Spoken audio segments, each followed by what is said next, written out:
From dying because you didn't check the bushes to picking a power 9 brawler in rank, these are the 28 unspoken rules of Brawl Stars. So first, when you're inviting someone and they do not accept immediately, do not spam the request, because it can tend to get very annoying at times and you'll end up with situations like this and you'll overall seem like the bad random, so do not do it. So now for the second rule, if there's a skin in the shop that costs money, there most likely is a chance that it's also available for gems in the shop. Just buy it there and do not waste money. So for the third rule, do not use NPC skins, because you're already letting your randoms know that you're basically just bad at the game. And if you use these skins, you're probably also bad at the game, so please not use these skins, you're giving me less hope. Because the amount of times I've seen my teammates pick this exact Edgar skin and deal 0 damage is insane. Moving on to rule number 4. If your team has just made an entire team wipe, it is not necessary to trick shot on an open goal, especially with your super, because the goal's just free anyway, so why bother? And if you miss it, it'll be like 10 times more embarrassing, and also you waste your super, so yeah, it's just pretty much useless. Rule number 5. If there's a limited skin in the shop and you like the brawler, you have to buy it, because you can always flex on your friends and enemies when nobody owns the skin in a few months. And also limited skins just look cooler than others for some reason, and you won't look like the bad random, so you can impress your randoms for once. Rule number 6. I know pretty much already everyone knows this, but you have to check the bushes, because imagine you're just a lonely tick and you're just walking. It's all peaceful and then yeah, that wouldn't be fun. Rule number 7. You have to collect your daily freebies. Even if it doesn't look like anything right now, it'll definitely add up over time. If you wait long enough, you can maybe like get a single brawler with this, or one upgrade, but it'll be worth it in the end, trust me. Okay, rule 8. Probably the most important rule you will hear in this entire video. Do not play 3v3 with randoms, because 99% of the time you will always end up with randoms that play like they have some physical disability, because this is what I would imagine a day in the life of my randoms would be like. Hello, I'm a Brawl Stars random. Every day I wake up and I play my favorite brawler, Edgar.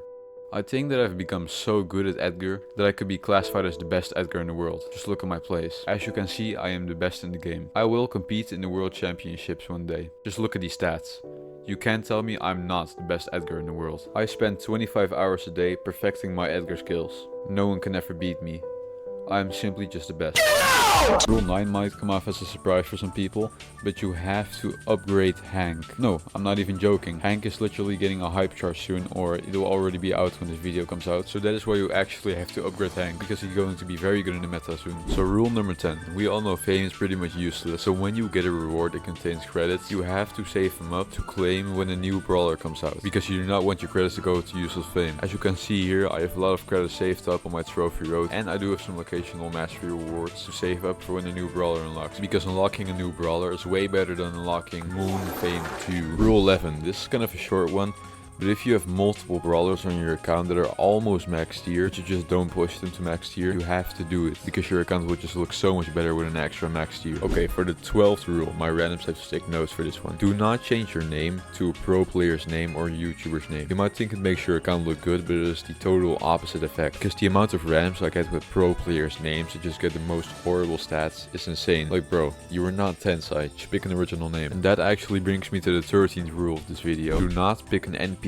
name, and by NPC name I mean names like Tomar753, Abdullah Pro, or maybe even Leon, because these names are just so overused, like it's not even normal. I bet at least 1 million accounts are named Tomar753 in Brawl Stars, and don't even get me started on how they play. These images just speak for themselves. Okay, for the next rule. First off, I don't even understand how and why people do this, but if you load up a game, don't just stay AFK during the whole entire match, because your teammates also just want to play and you're probably gonna make them lose, so you're pretty much useless. And if you're playing ranked, you could possibly even be banned for a whole 1 hour. So for rule 15, if your account's not maxed out already, you have to make sure to not buy true silver or true gold skins, because honestly, actually a lot of people have them, so it's not really a big flex. So you're way better off to save your gold to max out your account, because I see people all the time with true gold or true silver skins and they still play like they have 3 brain cells. The only exception I could think of this is when you buy true silver or true gold Grom. Moving on to rule 16, you do not play Grom in solo showdown, because he's easily countered by almost every assassin if he doesn't have a super, and people will just see you as an easy target because you can literally do nothing. For example, when a kid jumps on you. Matter of fact, actually do not play any thrower in solo showdown, because you know solo showdown is an assassin meta and you will just get annihilated by assassins. So only play him in 3v3, because he's actually very good in there, especially in knockout, and he recently got his hypercharge. So rule 17, if you're in an active club and a mega pick event is happening, you have to play the mega pick, because it's so annoying when people are in your club and they do not play the mega pick, and you only end up getting 4 mega picks when you could have gotten all 5, because a lot of people just have way too high of an ego and they only get 1 win for the mega pick and then just disappear. Rule 18, if you main one of these brawlers, quit the game.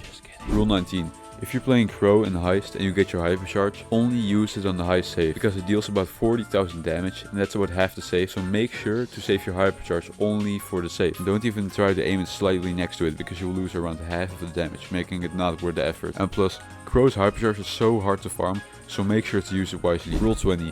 Whether you want to play the game or not, you should always claim the event tokens every day and also claim everything else that's free, because over time it adds up and you can get some cool stuff. Rule 21. No matter what the outcome is of the match, you will always have to thumbs up the player who got the absolute worst stats. For example, when your teammate Mortis is going 0-7 in gem grab, you should give him a thumbs up, just to rub it in his face how bad he is. Rule 22. Subscribe to me. Rule 23. If your randoms are carrying you in Brawl Ball and the enemy still scored a goal, don't shoot at your randoms and blame them for it, because your karma will come when the match ends. Rule 24. Don't use the thumbs down pin or the clown pin, because literally everyone, mostly brain dead assassin mains, use them. So don't use toxic pins and have some originality. This is a good example for pins you should use. Rule 25. Use it at me. Here's my super solid. Rule 26. Never put your controls at the max size, because it makes all of your movements way less accurate and you lose the ability to dodge quickly. I guarantee you every pro uses tiny controls, so you should too. Rule 27. If you find a breakable block, like skulls and showdown, or maybe even others, you should always break them. There's just something about it that if I don't break them, my brain starts to itch, and to scratch that itch, I have to destroy it. Rule 28. Don't play Mortis unless you're actually good at playing him, because I'm getting kinda tired of seeing countless Mortises getting the absolute worst stats imaginable. And that's it for this video. If you enjoyed this video, please consider liking or subscribing. And also, if I said anything wrong in this video, I apologize, because English is not my first language. And this is also the first video I ever recorded with my voice. So yeah, that's all. Goodbye.